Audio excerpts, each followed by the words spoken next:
નમસ્કાર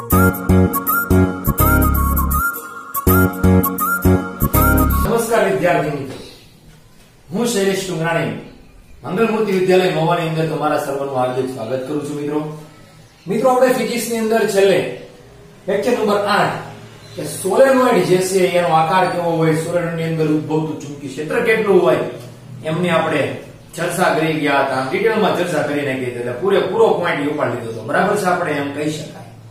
આજનો પોઈન્ટ જે છે મિત્રો આપણો છે ટોરોઇડ છે. ઘણા કે ટોરેન્ટો ફાસ્ટ એન્ડ ફ્યુરિયસ માં ટોરેન્ટો આવે, એ ટોરેન્ટો એમ એવું નથી કે નવીન જ વસ્તુ છે. આ ટોરોઇડ શું છે એ તમને હમણાં સમજાવું. ટોરોઇડ જે છે ને એ આપણે જે રીતે આ રીતે સોલેનોઇડ દોરતા હતા એટલે કે વાહક ગૂંચું દોરતા હતા, આ સોલેનોઇડ જે છે એના આમ તમે વાળી ગયો અને બે આટાને આ ભેગા કરી નાખો અને જેવી રચના બને ગોળાકાર, એને મિત્રો કહેવાય ટોરોઇડ. આપણે થોડીક સોલેનોઇડ ની ચર્ચા કરી લઈએ કે છેલ્લે આપણે શું જોયું હતું કે સોલેનોઇડ નો જે છે આકાર આપણે એક આડછેદ જોયો હતો. બરાબર છે, આ રીતનો નળિયા જેવો દોરવાનો દેશી નળિયો અથવા તો ખાળીઓ મેં તમને વાત કરી હતી. આપણે અત્યારે શુદ્ધ ભાષા નથી બહુ બોલતા, બરાબર છે, કારણ કે તમને સમજવા માટે આ જરૂરી છે. ભાઈ આપણી ભાષામાં સમજાવવું જોઈએ. એટલે જે આપણે ખાળીઓ હોય છે નીટ જેને કહીએ છીએ, જે પતરાની હોય અથવા તો પ્લાસ્ટિકના પીવીસી પાઇપ હોય અને ટુકડા કરીને બનાવ્યું હોય, એનો શેપ કેવો હોય? સિટીમાં તો જે ધાબુ હોય એટલે એને તો સ્લેબ હોય, બરાબર, ધાબુ કહેતા હોય, શું બધા સ્લેબ, એમાં તો કઈ ખબર પડે નહીં, પણ આવી રીતના કંઈક હોય એવો આકાર હોય છે. આ રીતે આપણે અહીંયા dot dot dot dot dot dot dot dot dot dot અહીંયા હું આપું પડે cross cross cross cross cross cross cross cross cross cross. આ શું છે તમને મેં છેલ્લે વાત કરી હતી કે આ જે ભૂસું છે ને વચ્ચેથી આમ આડછેદ દીધો છે, એટલે વચ્ચેથી આમ છીની નાખો, આમ કાપી નાખો એને એક્ઝેક્ટલી, તો એ કેવો શેપ બને? તો એ આવો શેપ બને એવું આપણને બતાય. હવે ડોટ એટલે કે બહાર આવે છે, એટલે કે આમ જે છે પ્રવાહ છે, એટલે કે ચુંબકી ક્ષેત્ર આમ થાય, સીધી જ વાત છે. એટલે કે બી બધું આપણે આમ લેવું પડે, એટલે આની અંદરનું બી બધું જે છે એ આપણે આ દિશામાં લઈએ. પછી આપણે શું કરતા હતા કે આના લીધે અંદર જે ચુંબકી ક્ષેત્ર બી છે એ આપણે મેળવવું છે. તો એ બી મેળવવા માટે એક લૂપ લેતા હતા, યાદ હોય તો પી ક્યુ આર એસ આપણે ધારી હતી. આની લંબાઈ એલ એલ એલ એલ, બરાબર છે. ગોળ કેમ નો લઈએ કાંઈ, ત્રિકોણ કેમ નો લઈએ કાંઈ, ષટકોણ કેમ નો લઈએ કાંઈ, કારણ કે ખૂણાઓ બહુ ઝાઝા બને, એટલે કે બી અને એલ ના ખૂણાઓ બહુ વધી જાય તો આપણને બધાને ખબર છે કે બહુ ગીચો ગીચ બની જાય. બાકી આન્સર તો મિત્રો મળે ને મળે, તેમાં કઈ ટેન્શન છે એટલે આપણે લેતા હતા નહીં ખાલી, બાકી બીજો એમાં કઈ પ્રશ્ન નવીન હતો. હવે કઈ કામ કરીએ તો સંકલન આપણે લેતા હતા બી ડોટ ડીએલ અને મ્યુ 0 સિગ્મા. ધારો કે આ જે છે એક આંટો હોય તો આવ્યો, એક આંટા દીઠ પ્રવાહ કેટલો વહે? તો સપોઝ આ વહે, તો આપણી પાસે કેટલા આંટા છે? 1 2 3 4, ઘણા બધા આંટા છે. સપોઝ આ n આંટાનો છે, અનંત લંબાઈનો છે. આ અનંત લંબાઈનો ક્યારે કહીએ કે ત્રિજ્યા જે છે લંબાઈની સરખામણીમાં કેવી થાય? તો વિચારો તો આ લંબાઈ ખૂબ મોટી થાય તો ત્રિજ્યા કેવી થાય છે? નાની થાય કે નહીં? તો એને અનંત કહેવાય. અને પરિમિત આકારનો જોતો હોય તો શું કરવું પડે મિત્રો? તો ત્રિજ્યા મોટી અને લંબાઈ જે છે નાની કરવી પડે. સીધી વાત છે.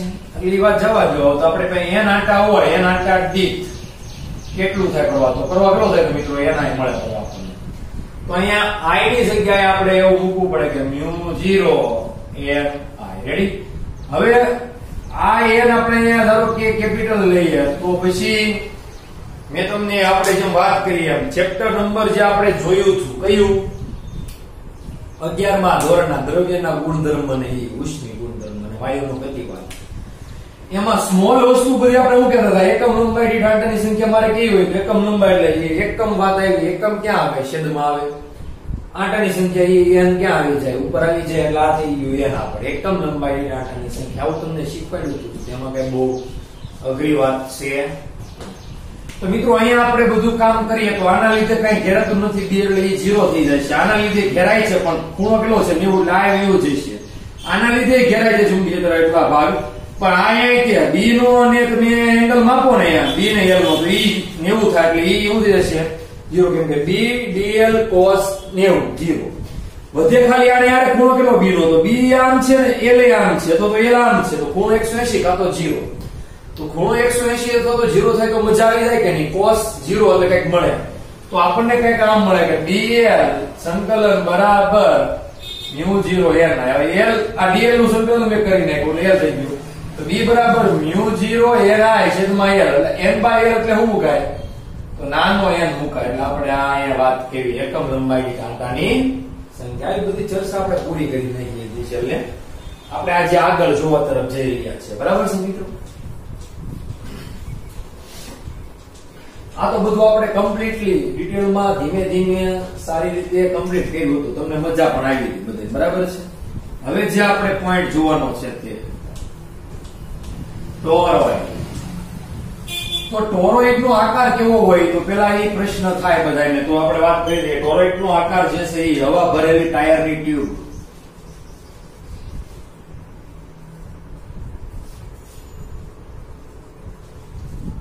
મેંદુ વડા જેવો હોય છે જેને કહેવાય ડફનટ શેપ ડફનટ શેપ તમને ઇંગ્લિશમાં લખ્યું છે પહેલા તો એનો આકાર કેવો હોય આવો હોય હવે આપણે દોરી એનો આકાર બરાબર છે અથવા તો ટોરોઇડ ની વ્યાખ્યા હું આપતી સોલેનોઇડ ના બે શેરને તમે વાળીને ભેગા કરી ગયો અને જે આકાર બને એને ટોરોઇડ કહેવાય સમજ પડી ગઈ ઓકે હવે આગળ જોઈએ આપણે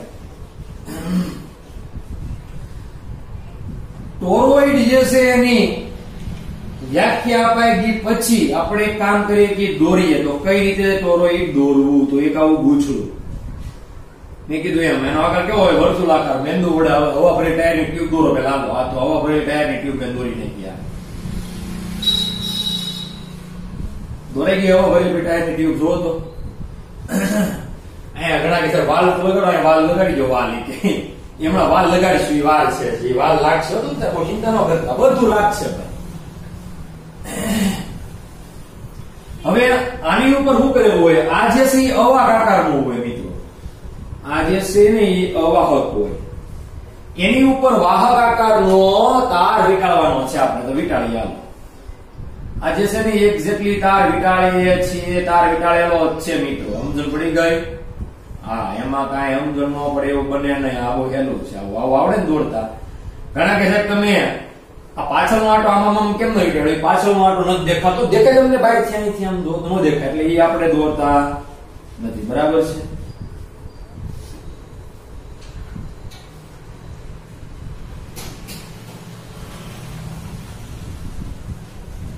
અને ઉપર આ જે છે આટા વીંટાળેલા હોય આવા ઘણા બધા હોય મિત્રો એક આટો આમ કાઢ નાખો ને અહીંથી આટો જે છે આ કાઢ નાખો બે આટા ખુલ્લા હોય છે આ મેન આટા છે ખુલ્લા હોય આ પાછળનો આટો જે છે અહીંથી આમ દેખાય ને એટલે અહીંયા પાઈ લીધો છે આ આટો જે છે આ થઈ ગયો ને વાલ જો તો વાલ જેવું લાગે ને ઓલો હવા બ્રોડ વાલ નથી આવતો એની જેવું લાગે છે ઓકે હાલો ઓકે છે એટલે ટાયરની ટ્યુબ કીધેલી છે મિત્રો એને આપણો જેવો પ્રશ્ન છે તે આ ટોરોઇડ ની આકૃતિની અંદર આપણે પ્રવાહ વેડાવવાનો છે ટોરોઇડ આની અંદર પ્રવાહ પસાર કરીએ સપોઝ હું જે છે અહીંથી પ્રવાહ દાખલ કરું તો અહીંથી આમ જાય અહીંથી અંદર જશે અહીંથી પાછો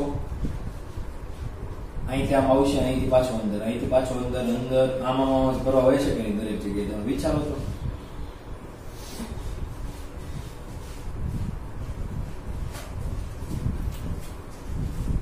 એરો નો આપી દેતા ફોટો અહીંથી બહાર નીકળશે ઓકે એટલે એક બાજુ પ્રવાહ જાય એક બાજુથી બહાર તો મિત્રો આ પ્રવાહના લીધે આમાં કઈક ઉત્પન્ન થાય અંદર ઉત્પન્ન થાય વર્તુળાકારમાં ચુંબકી ક્ષેત્ર ઉત્પન્ન થાય હવે મેન વસ્તુ સ્ટાર્ટિંગ થાય છે હવે ધ્યાન આપજો ખાસ હવે જે શરૂઆત કરવાની છે એ બહુ મહત્વની છે કે આ ટોરોઇડ જે છે એનું કેન્દ્ર આપણે જે કઈ ઓવો કહીએ તે ટોરોઇડ ના લીધે ટોરોઇડ ની બહાર ટોરોઇડ ની અંદર અને આ જે રિંગ છે એની અંદર ચુંબકી ક્ષેત્ર આપણે મેળવવાનું છે હવે આ મેન વસ્તુની વાત શરૂ થઈ છે એટલે કે હું એક જે છે અહીંયા એમ્પિયરલ સર્કિટલ લૂપ લવાલો આ ટોરોઇડ ની બહાર નંબર આપી દઈએ આપણે એક નામ સપોઝ ધીસ રિંગ નંબર 1 આને કહી દઉં એક નંબરની રિંગ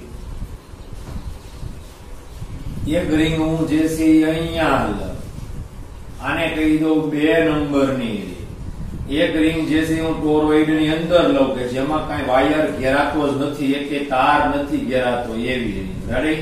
આ જે છે એ તમારું રાખવાનું. અહીંયા કહી દો આને નંબર 3. આ 3 નંબર નો એમ્પિયરન સર્કિટલ છે. 1 2 ના 3 કુલ 3 થઈ. એમ નંબર 1 તો આપણે આને આપેલો છે, બીજો નંબર મિત્રો આને છે, ત્રીજો નંબર અહીંયા છે. હવે મિત્રો પ્રશ્ન એ છે કેન્દ્રથી ધારો કે અહીંયા કઈક અંતર r છે. r નો હોય તો કાંઈ નહીં, તમારે જે અંતર ધારવું હોય ધાર્યો. ત્રિજ્યા r ધારો ની ભાઈ. તો આ રિંગ જે છે એનો પરિઘ કેટલો થાય વિચારો તો બધા. તો આમ 2 પાઈ r થાય કે નહીં, એની શું થાય લંબાઈ થાય કે રિંગ ની, એ તમને ખબર જ છે.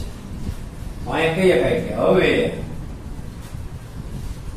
ટોરોઇડ ની અંદર બી એટલે કે ચુંબકી ક્ષેત્ર તમારે એમ લખવાનું શોધવા માટે r ત્રિજ્યાની એમ્પિયરન સર્કિટલ લૂપ લો. આપણે લઈ લીધી, જો લીધી કે r ત્રિજ્યાની, સ્મોલ r ત્રિજ્યાની લીધી છે, એક્ઝેક્ટલી આપી દીધી કે જેનો પરિઘ એટલે કે લંબાઈ l બરાબર 2 પાઈ r. એની લંબાઈ જ કહેવાય કે નહીં પરિઘ? તમને બધાને ખબર છે. આવું તમારે 10મા ધોરણની અંદર બહુ તમે ભણી ગયા વર્તુળ માટેનું. નો ભણ્યા હોય તો ઠીક છે, ભણી તો ગયા છે. હવે આપણે નિયમ વાપરીએ એટલે કે એમ્પિયર નો સર્કિટલ નિયમ પ્રમાણે b ડોટ dl બરાબર μ0 સિગ્મા r. રેડી?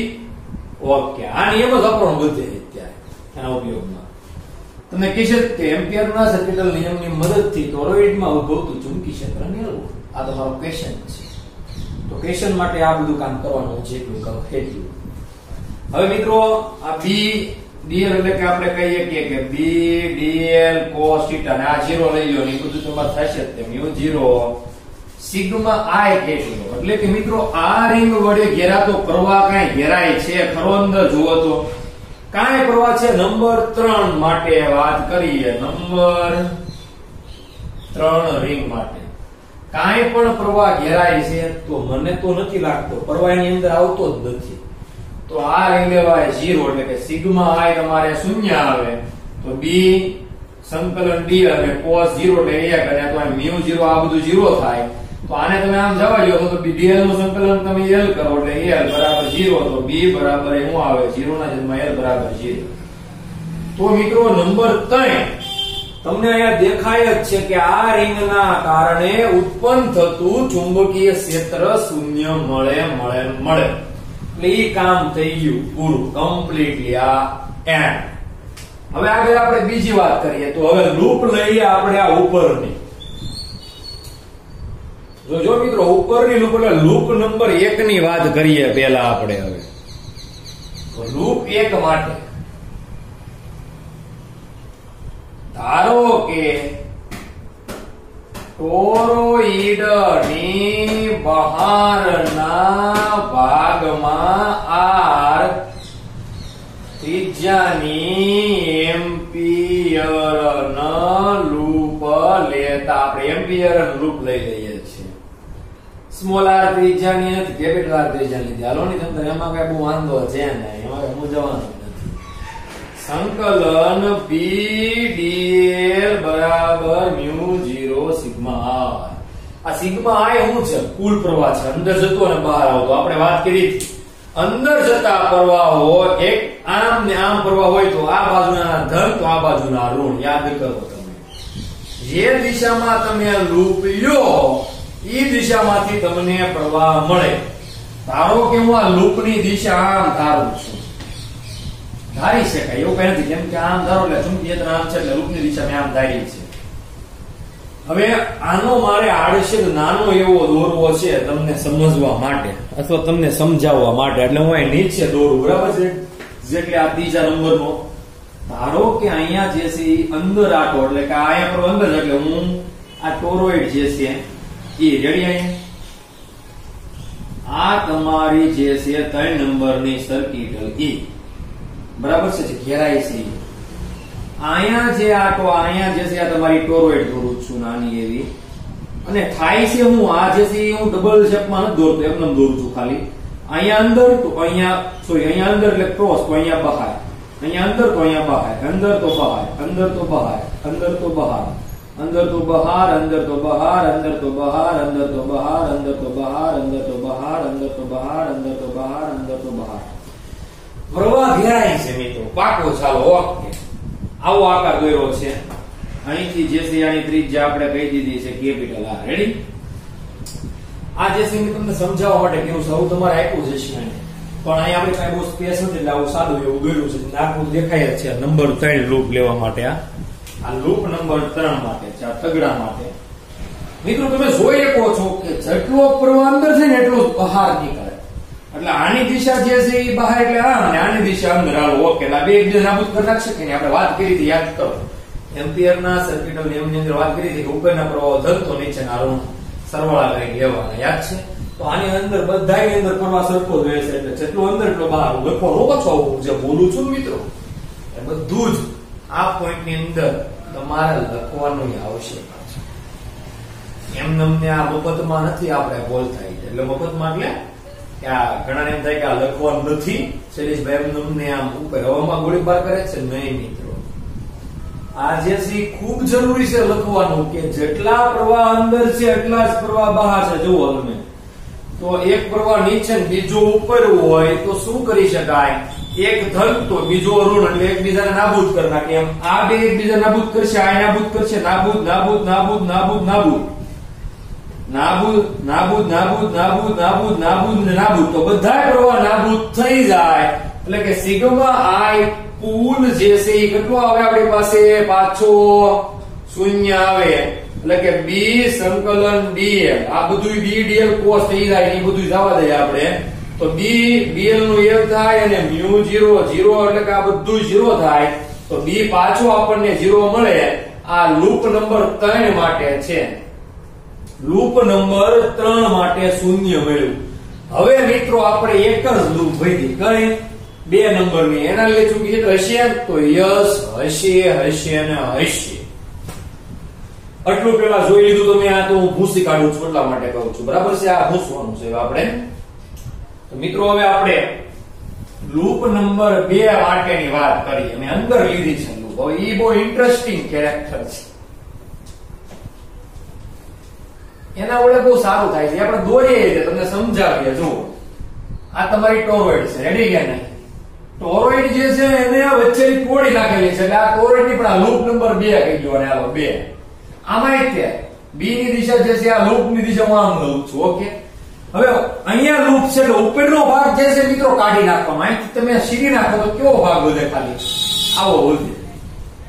ખાલી ભાગ વધે. જો તમે ખાલી એક જ ભાગ વધે કયો તો પ્રવાહ જે છે ખાલી કેવો તો અહીંથી બહાર નીકળે વધે. એટલે કે અહીંયા આપણે dot dot dot dot dot dot dot dot dot dot dot dot dot નહીં, દોઢિયા નહીં, ડોટ હો.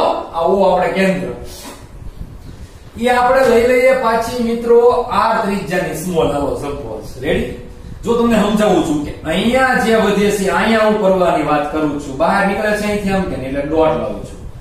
ને આટલી લૂપ એટલે કે ઉપરનું કાંઈ નથી લેવાનું. ઉપરનું બધું ઉડાડ નાખવાનું. લૂપ જ્યાં સુધી લેવી આપણે ત્યાં સુધીની ગણતરી કરવાની કે લૂપ ની અંદર જે વસ્તુ આવતી હોય એ આપણે ગણતરી કરવાની હોય. કેલ્ક્યુલેશન હવે આપણે સમજાવ્યું હતું એમ્પિયરના સર્કિટલ નિયમની અંદર. બરાબર છે? તો અહીંયા લૂપ છે તો આ બધું ભૂસી કાઢવું પડે. ભૂસી નાખવું કે તમને કેવું લાગે? જુઓ ભૂસીએ તમને વધારે મજા આવે. એટલે લૂપ આપણે ખાલી એટલી લેવાની આવે એમ વાત છે. જો આખું ભૂસી કાઢી તમને સમજાવી દઈએ. ટોરોઇડ આવું બને કાંઈક. આ બધું કાઢી નાખવાનું. તો ટોરોઇડ તમને ખાલી એટલું જ મળે. તો એટલું મળે તો આનો અર્થ શું થાય? બહાર બહાર બહાર બહાર બહાર બહાર એક જ દિશામાં પ્રવાહ રે કે નહીં? તો એક દિશાનો પ્રવાહ હોય ત્યારે આપણે એમ્પિયરનો સર્કિટલ નિયમ વાપરીએ. એટલે કે બી ડોટ ડીએલ બરાબર મ્યુ 0 સિગ્મા. આ સૂત્ર તો વાપરવાનું. આય કેટલો મળશે? એક આંટાનો આય કેટલો હોય? આય હોય. આપણે કરીએ ને એક આંટામાં પ્રવાહ આપણને કેટલો મળે? તો આય મળે. તો આય આંટા કેટલા થશે? તો n આંટાનો ટોરોઇડ છે.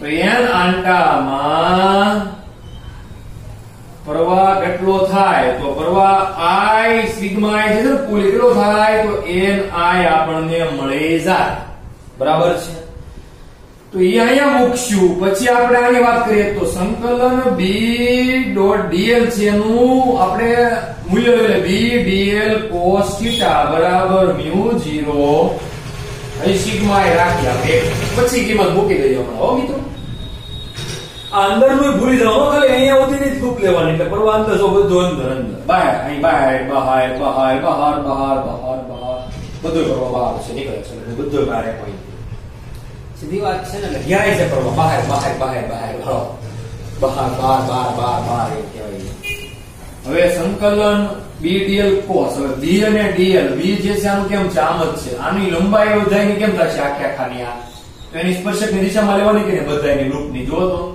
તો મિત્રો એ શું થાય ખૂણો કેટલો થાય બધાયનો વિચારો તો b જે દિશામાં છે એ દિશામાં એની લંબાઈ આપણે છેડી દે તો ખૂણો કાં તો 0 થાય કાં તો 180 થાય એની વિરુદ્ધ દિશામાં હોય તો બાકી ફેર પડે નહીં તો આપણે શૂન્ય લઈએ એટલે કે b dl cos 0 બરાબર μ0 સિગ્મા I કેટલો તો એ છે આપણી પાસે n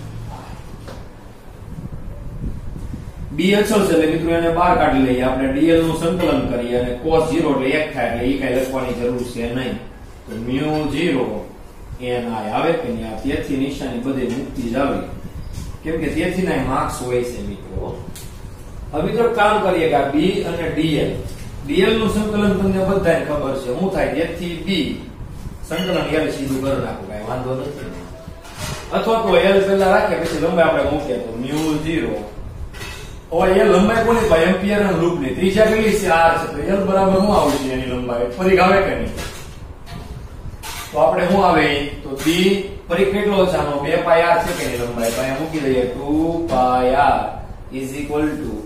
μ0 n કેપિટલ મૂકશું અને આ રીતે આપણે કેવો મૂકશું મિત્રો કેપિટલ મૂકશું બરાબર છે તેથી b બરાબર μ0 ni છેદમાં 2 પાઈ r તેથી મિત્રો આપણે કહીએ કે b બરાબર આ n ના છેદમાં 2 પાઈ r ને હું કહીએ કાય જો મિત્રો આપણે આ ટોરોઇડ જે છે ને સોલેનોઇડ માંથી જ બનાવ્યો કે નહીં સોલેનોઇડ હતો આપણે આ રીતમાં યાદ છે તમને ને એ સોલેનોઇડ નો આકાર આવો હતો આપણે આને શું કીધું આને વર્તુળાકારમાં વાળીને બે છેડાઓ તમે જોડી ગયો તો જે આકાર બને એને આપણે શું કહીએ ટોરોઇડ કહીએ તો મિત્રો અહીંયા એક સૂત્ર શું આવી જાય તો μ0 આ એકમ લંબાઈ l જ કહેવાય કે નહીં તો હું ni મૂકી દઉં કે નહીં તો મિત્રો b બરાબર μ0 સ્મોલ ni કારણ આપીએ ખાય કે n ના છેદમાં 2 પાઈ r એટલે કે એકમ લંબાઈ દીઠ આંટાની સંખ્યા બરાબર સ્મોલ n સીધું જ થઈ ગયું એટલે મિત્રો તમારે ફોર્મ્યુલા જે છે એ શું પાછું મળે ટોરોઇડ નું તે b બરાબર μ0 ni વાળું મળે જે સોલેનોઇડ માટેનું પણ છે સીધી વાત છે કે નહીં કોની માટેનું છે આ ઓલરેડી આ સૂત્ર એટલે કે આ ફોર્મ્યુલા સોલેનોઇડ માટે તો આપણે હતું જ તે એટલે અહીંયા સીધું કહીએ કે સોલેનોઇડ આપણે લખી શકીએ અલગથી જ તે સોલેનોઇડ હોય કે ટોરોઇડ હોય